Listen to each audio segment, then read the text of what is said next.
throughout. This is the point of Washington Mardi Gras. And there are so many different people here with so many different conversations. In fact, right now, we got Julie Stokes in the house. Former state representative Julie Stokes. Julie, how are you? I'm doing great. I'm in the place that's the most fun, the best Mardi Gras. It, I mean, there's a few crews back home that, There are. it's like I'm just for you saying that, my guys in Toth are going to be all over me. So. Toth is the bomb. Isn't it, Now, I'm though? going to give you that. There's Okay. a lot. I mean, I'm a muse. I get it. Okay, all But right. there's nothing like coming up here and all the conversations going on here. It and is. Just the chaos, the beauty of the chaos. Well, and we had Ascension Parish President Clint Quinlaw in our last segment. And what he's here to talk about versus what you're here to talk about versus what Tim Temple, who's coming up next, is here to talk about. I mean, it's so all over the place. There's so many different varied conversations, and they all converge at once. And I get to have complete ADD radio now. So we're going to try and squeeze as many as possible. First of all, for the listening audience in Baton Rouge, who probably hasn't heard a whole lot from you in the last few years since you stepped down as state rep, how are you? I'm doing great. I'm 5 years cancer-free this month. So that's pretty exciting. And, I've kind of done something where I've taken everything that I got from the legislature, which was, it was life-changing. It was a wonderful experience. So many new friends. I got to travel the state a few times, meet all these amazing people around here. I'm pretty sure I know 10,000 people out there right now. All within a 10 square foot area of the hallway. That hallway is packed right now. Well, what you said about ADD radio. Yeah. So I just got finished telling my group at Elevate Louisiana, we had a luncheon we just got out of. And I said, this is just clinically the best thing ever for my ADHD, which I'm undiagnosed. Oh. But it's like, you go into a conversation, there's no awkward beginning. It's hey. Right. And you don't even have to say bye. Right. The next conversation is coming up. And even within that, you've got that 90 seconds of processing of where do I know this person from? Yes. The countdown's on. It's like, go give me a context clue, man. Yeah. Give me something. I know. And then once it triggers, it's like it's the endorphin rush of, I know you. I know, it's so I know where awesome. I know you from. So. And I love the things we talk about. I mean, people are talking about, like, the variation of things that you're talking about here. Right. I mean, it's just one interesting conversation after another, and perfect. I love it. So let's talk about Elevate Louisiana, which is what you're here for primarily. Let's dive right in. Luncheon today. Yes. What were the topics of conversation and how did it go? Well, today was a time to get everybody together and enjoy each other's company, for everybody to meet. We just became a 501c3. We were a 501c4, which is a big change, really, because now we'll be able to be tax deductible. We educate and we connect women around the state of Louisiana to talk about policy.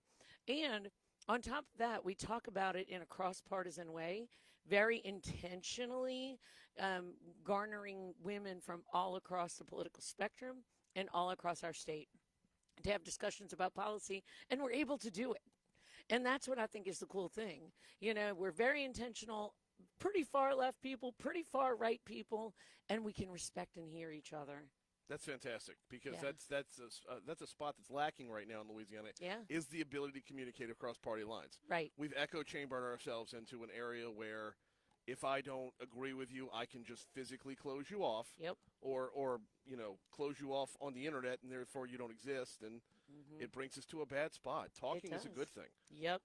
Yeah, Now- it's just been a delight. Now, there have been a number of different organizations. You know what? I've got one other one in mind that just pops up that has been working towards seeing more civically, I don't want to say politically active women, civically active women who are willing to serve in their government. Yep. Because when you say politics, you're thinking of running and flinging things at other candidates and whatnot. When I think of politics, what it ought to be is governance. Yep. So working women towards that. There's another group that's more about the campaigning aspect Yes. and the what's keeping you from getting off of your bum aspect. Like, how do y'all compare and contrast to? It sounds like Yeah. y'all kind of have a different tact. Oh, totally. I'm not training anybody to run for office at all. We're Okay. talking about the issues that impact our state. And we're centered around 5 committees. We have education, higher ed and workforce, taxation and economic development, healthcare, and environment and infrastructure.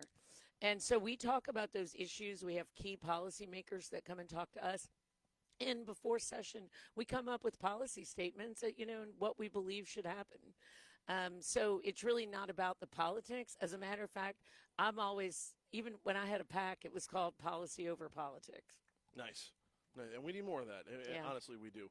So you bring Elevate Louisiana up here. What kind of response? What kind of turnout? So I booked this room for 40 people. And there were a couple people that were like, oh, I can't make it or whatever. So then I started telling people when they said, oh, could I come? I'm like, sure. We had to add like 10 seats. It was crazy. It was That's, so good. That's the problem you want, though, right? It was lovely. And I mean, everybody just had a great time. And, you know, when people, I think one of the neatest things about being in the legislature was that, you know, as a New Orleanian, I don't know a ton of people from Shreveport. Right. I don't know people from the Delta. I don't know people from, you know, Calcasieu. But to see all the different cultures that make us up and all the different kinds of mindsets and environments, it's just fascinating. And I'm bringing that to all of these women who are now able to connect across the state. Got a couple minutes left with Julie Stokes, our guest. We're talking Elevate Louisiana. We're talking Washington Mardi Gras as well. And you know what? I am going to steal just like 3 more minutes of your time here.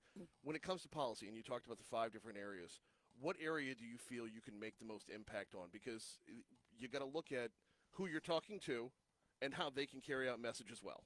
Yeah, so, well, 2 things. The first thing I think of for me has always been the taxation and economic development end. Okay. And so we like to bring that in.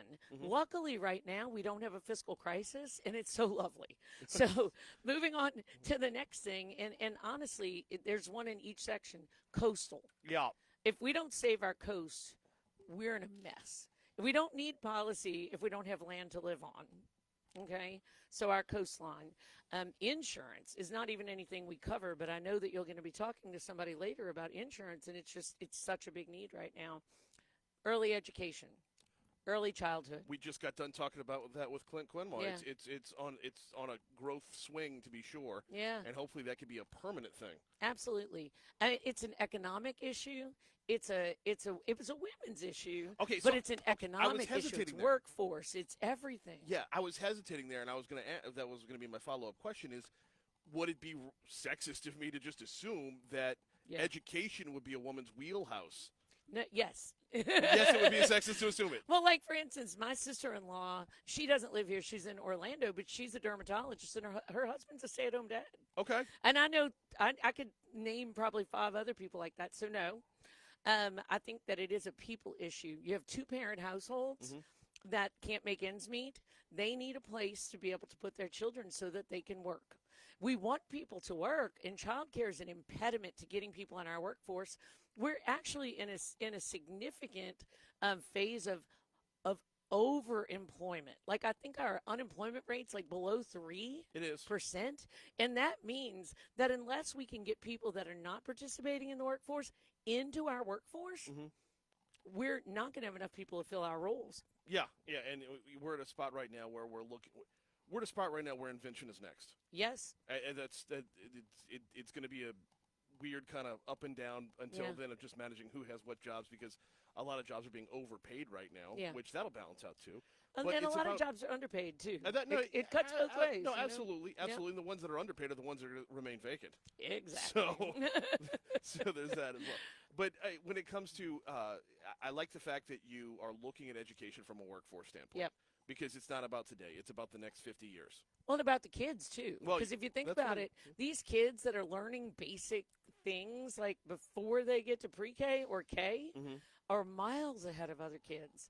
So if we want our future workforce to be good, if we want to return people to our workforce, we need to get on this and give people options. Absolutely. Now, speaking as a dad, I would have never grasped just how important the year or 2 before pre-K is. Like, it was always kindergarten, and then you started with pre-K, and I'm like, what do you get in a pre-K?